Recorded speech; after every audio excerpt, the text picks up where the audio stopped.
Le 11 octobre 1941 paraissait dans le toujours excellent Je suis partout la critique de François Vineuil consacrée au film Madame sans gêne qu'il avait été voir au cinéma Paramount.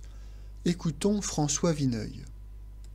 Je n'ai pas besoin, je pense, de vous dire que Madame sans gêne n'ajoute pas grand-chose à la gloire du cinéma français. Le nom seul du réalisateur, M. Richebey, interdit à ce sujet la moindre illusion. Ce film prend la suite dans la série des articles commerciaux du rayon pseudo-historique qui, depuis l'assassinat du duc de Guise, un scénario de M. Lavedan, de l'autre avant-guerre, a toujours été fort bien fourni chez nous.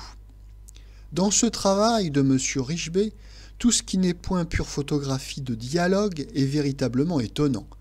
Il ne semble pas que l'auteur ait le moindre soupçon de ce qui s'est fait dans le cinéma depuis les âges bienheureux où l'on reconstituait la Saint-Barthélemy au fond d'un hangar de Vincennes.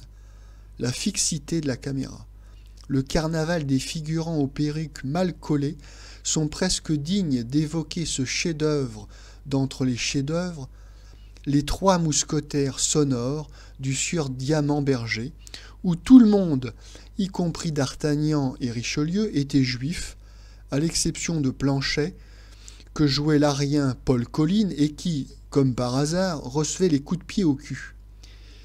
Terminer un film sur un plan comme le dernier tableau de Madame sans gêne dépasse les bornes de la maladresse et de l'ignorance.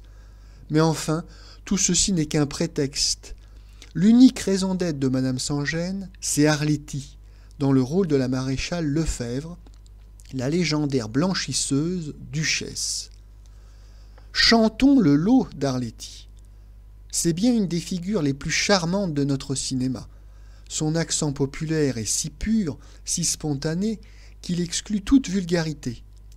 Il n'est pas jusqu'au léger embarras de ses gestes, de ses attitudes, cette sorte de timidité physique de la jolie fille des faubourgs dépaysés dans les salons et devant les bourgeois, qui ne contraste de la plus savoureuse manière avec la hardiesse tranquille, la verte naïveté de sa gouaille parisienne. Elle n'a aucunement, cette fois, l'aspect traditionnel de son rôle, qui évoque un physique plantureux. Elle est chargée d'un texte qui conjugue le brave père Sardou, son acolyte Moreau, et les dialogues additifs de Pierre Lestringuet, d'une lourdeur inouïe. Mais Arletty soulève ses pierres de taille et ses grossièretés avec un naturel exquis. La plus épaisse bourde devient avec elle une saillie désarmante. Elle a gagné la partie haut la main. On frémit en songeant à ce que ce film pouvait être sans elle. Elle est parvenue, au moins aussi longtemps qu'elle occupe l'écran, à en faire un joyeux divertissement. Monsieur Henri Nassier lui donne très correctement la réplique dans le rôle du brave et rude Lefebvre.